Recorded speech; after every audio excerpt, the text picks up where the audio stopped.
Hi guys, I'm going to be showing you how to make kimchi today. And so that is a fermented food. If you have ever tried fermenting anything, this is a good place to start. So I have most of my ingredients kind of out and getting ready to go. So I have my cabbage over here, which is typically the base for kimchi. Kimchi is an ancient Korean dish. It's a way of preserving the vegetables, and it also has a lot of power for, digestive power, probiotics, nutrients, all of that really awesome stuff in there. So it's great for your gut, great for your health, and it's also very tasty. So we're gonna start out with our base of cabbage, and I went ahead and I brined this. So what that means is I put one head of napa cabbage, and I just cut it up into little chunks here. And then I did half a head of the purple cabbage. And I just mixed those because I like the variety of color, and the purple cabbage also tends to give it a little more crunch.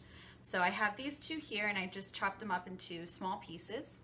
And then I mixed it with 1/4 cup of sea salt and covered it with filtered water. And then, so it was completely kind of submerged, and I mixed it all up. And then I put a heavy plate on top, and so that it would kind of sink down and things wouldn't float on top. And I let this sit for about an hour. And what that does is it helps break it down a little bit so that it just starts the process. It makes it a little softer, the texture a little better. You don't have to do it. You can try it if you don't want to, or you can even go longer. Some people I know like to let it sit overnight and break down even more. So you can kind of play with it and see what your preference is. So I have the cabbage here. My other ingredients I'm gonna put in the Vitamix just to chop up a little bit quicker so that you don't have to sit here and watch me chopping everything. So you can kind of choose what you put in it. You can do carrots, different radishes, red peppers. So I'm starting out here with carrots. So I have 4 carrots here. I'm just gonna chop them in little pieces so that it chops a little bit better. And then my favorite part is the Daikon Radish. So if you haven't used Daikon Radish before, it's pretty mild, still has a little bit of a tang. They're the big kind of long root vegetables, and I just peeled the outside. It can get pretty dirty, so just peeled the outside and washed it. And we're gonna add that in. I'm just chopping it a little bit so that it'll process evenly. So we're gonna put that in here. I'm still working out my camera angle, so this took a lot of devising so that we could try to see something, but hopefully it'll get better with practice. So I have those in here, and I'm just going to pulse it in my Vitamix to kind of break it up into little pieces. If you don't have a Vitamix, no worries. You can use a food processor or just chop it by hand or use a grater, anything like that. And then I'm gonna mix it in with my cabbage. So we can just put it all in the same bowl.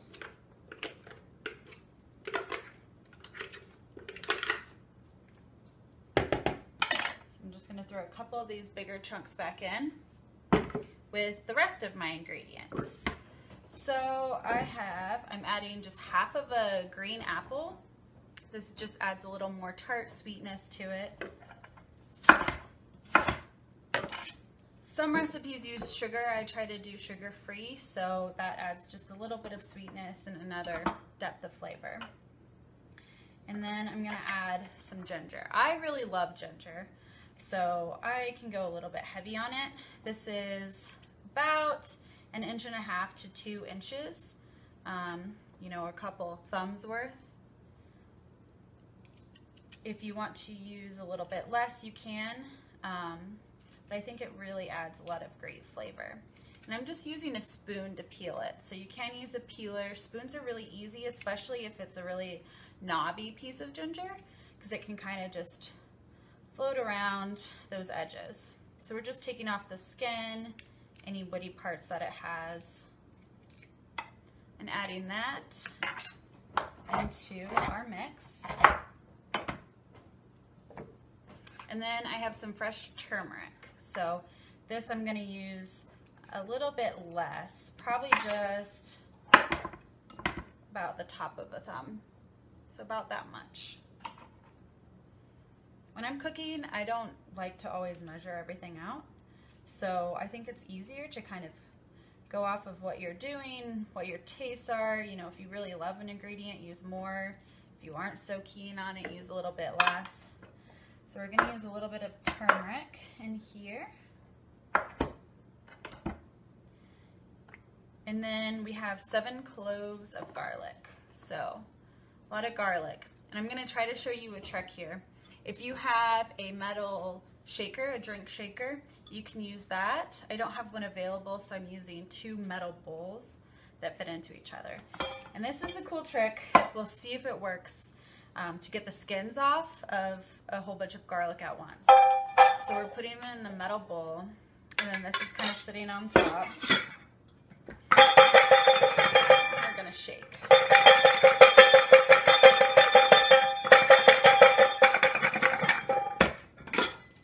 And look at that. So all the skins have fallen off. So how cool is that?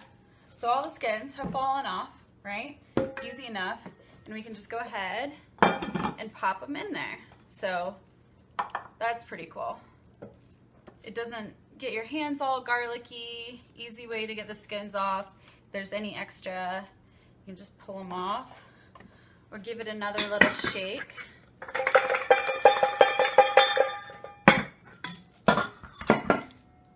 So pop in the rest of these guys in. Once again, you can use more or less garlic, depending on your preference. Awesome. So that's in there. And then I'm gonna add a little bit of cilantro. This is about a fourth a cup of cilantro. And we're just gonna give this a few pulses.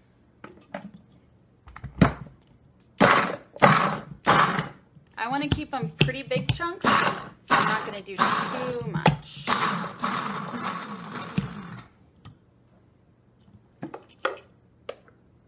Awesome. So if you could see that, nice little pieces. We're going to add that in here.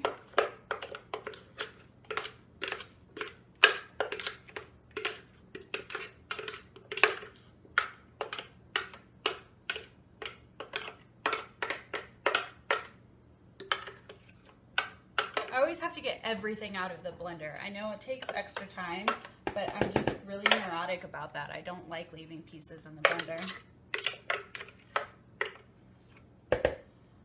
All right, and then the last vegetable we're adding is some green onions here. And I really love green onions.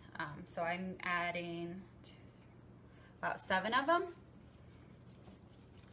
I'm not putting these in the blender because I like to leave them kind of as strips. So if you can tell, I'm just going to be cutting them longwise down the sides into some bigger strips, taking the ends off.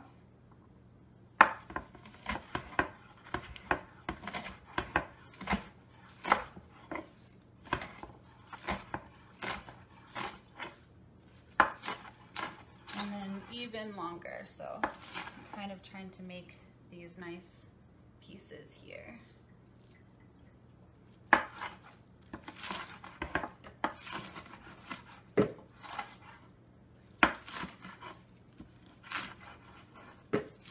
I love garlic, I love onion, I just really love having lots of flavors, the ginger, so if you want to be a little more conservative about it, feel free. Whoops.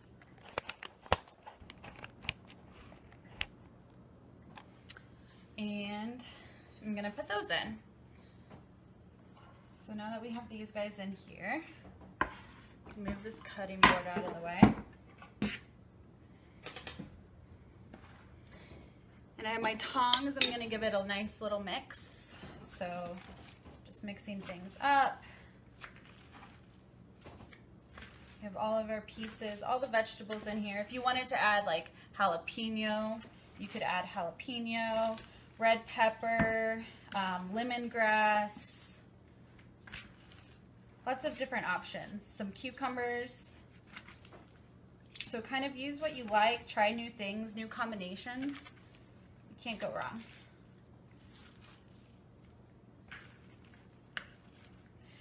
If I didn't mention it before too, with the cabbage, make sure after you brine it, you rinse it really well. So we want to make sure we get all that salt rinsed off, because if you don't, you're going to have a very salty kimchi. So make sure you rinse it off before you add all the other ingredients. So we've got that nice and mixed up. So I'm going to add a little bit of flavoring. This is some red boat fish sauce.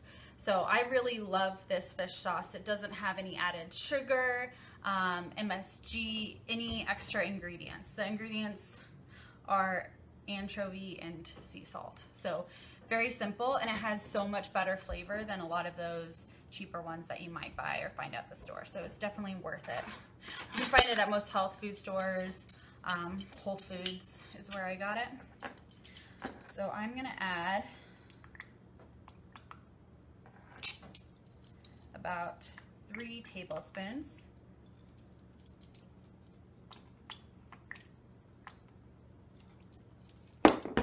This is going to add some salty flavor too, so that's why we want to take it away from the brine. And then I'm going to add a little bit of coconut aminos. So this tastes kind of like a soy sauce, but it's made from coconut. So I avoid soy. If you avoid soy, this is a great way to go. It's gluten-free. So I am adding 2 tablespoons of this. And then, just to add a little bit of extra flavor, I have this red curry paste. And this has like red pepper, garlic, lemongrass, Thai ginger, salt, glyngol, shallot, kaffir lime. So lots of different flavors. I'm going to add 1 tablespoon.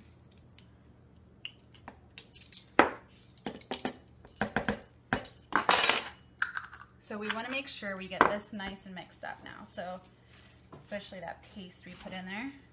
So just stir it all back up again. If you really want to get hands-on, go ahead, get your hands in there.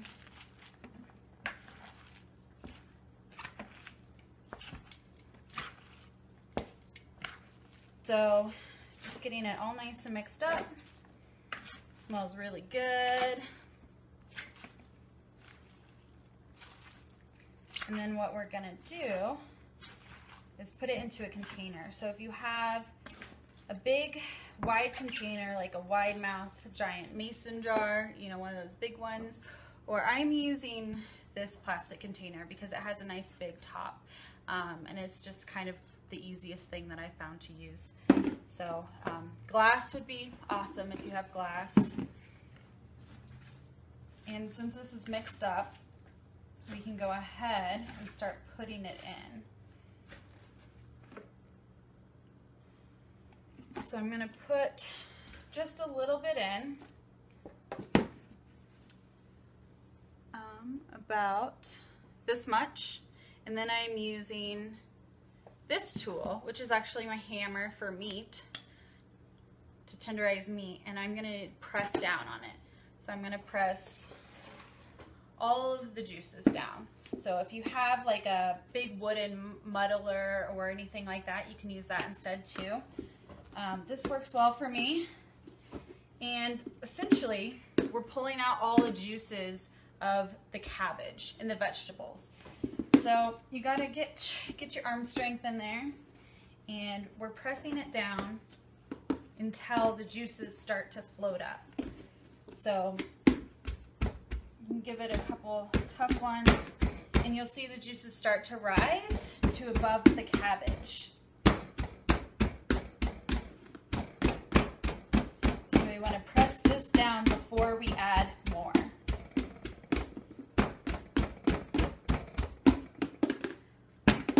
So once it starts to get a little bit juicy, this is similar to how you would make sauerkraut. So if you've ever made sauerkraut before, it's a very similar method.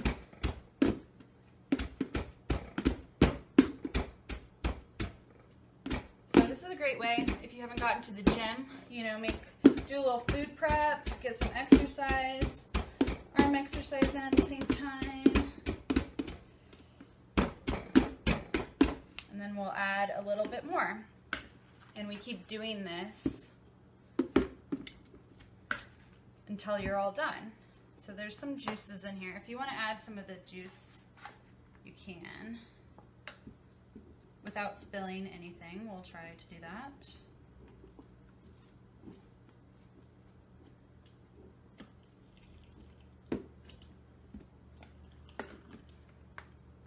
And so we added a little bit more, and we're just going to keep pressing down.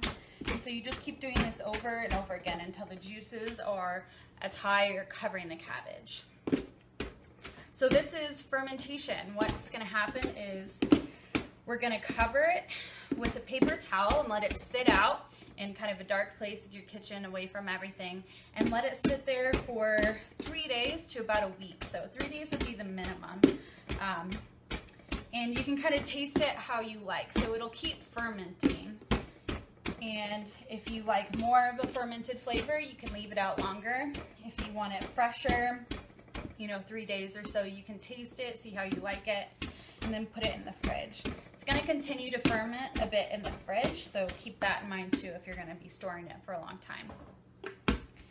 So the great thing about kimchi and fermentation is that it helps preserve the nutrients and also provide prebiotics that are in the vegetables and create probiotics as well. And so prebiotics are what kind of feeds the probiotics, the gut bacteria. And gut bacteria is so important because it's, you know, 80% of your immune system is found in your gut. So you want to make sure you have really healthy gut bacteria in your gut. Good guys versus the bad guys. You don't want an overgrowth of those bad guys. So we're specifically giving it a strain called lactobacilli that comes from this fermentation. And it's great for your immune system, your mind, your mental health, you know, your neurotransmitters that assimilate in your gut, goes through your blood system, great for your blood, and helps eliminate toxins. So keeping your gut healthy means you're excreting toxins and everything flowing the right way. I'm going to add a little bit more of our veggie mix. And it also can help a lot with digestive issues. So if you have kind of that gut dysbiosis, then you can try adding some fermented foods in and see if it helps with some of the digestion, bloating, any of those issues. A lot of the ingredients already have great benefits. So cabbage is already known for, you know, helping eliminate toxins, great source of fiber. And then the turmeric and ginger that we used, they're very well known for their anti-inflammatory effects. Also great for joint pain, tummy troubles, nausea. Ginger is well known for helping nausea. So we have a lot of benefits that are going into this kimchi. So with the addition of the probiotics, we're also holding on to those vitamins, those minerals, all of that good stuff, the fiber. So I'm going to add a little bit more. This can take a little while, but you know, it's great if you have, you know, make a large batch at once. It'll keep forever in your fridge. You know, it's going to keep for months or longer. It can kind of keep fermenting. So you can eat it with breakfast. It's great for breakfast with eggs if you're eating eggs. It's great in wraps with collard green wraps with like turkey and sprouts. Wrapping it all up for lunch is a wonderful way. You can make nachos out of it, make some sweet potato chips, or if you do cheddar chips, put some kimchi, some marinated steak. You have some awesome nachos, a little hot sauce on there, a little Asian twist. If it gets kind of too fermented and you don't like that real fermented flavor, then you can try cooking with it too. You know, it's going to decrease some of the effects, but still a way to use it and get some of that those benefits if you make like a noodle dish or soup, fried rice. You can bake it into like a dumpling, savory pancake. So lots of different ways that you can eat kimchi. And a way to experience new flavors, you know, branch out, try something new. So I know my palate has expanded so much in the past few years since trying new flavors. And the great thing with something like this is you can't really go wrong. If you go wrong, you know, there's often ways to fix it if you don't like the flavor. But just trying it new the next time, experimenting with different vegetables. You know, if you don't want to use the fish sauce or the aminos, don't do that. You can go simple with just the ginger, adding something spicy into it. So it's really easy. Stop thinking about it so much. Just throw some vegetables in, press it down, and we're fermenting things. You know, it's really safe. It's really good for you. And it's a way to kind of expand your palate and try new things.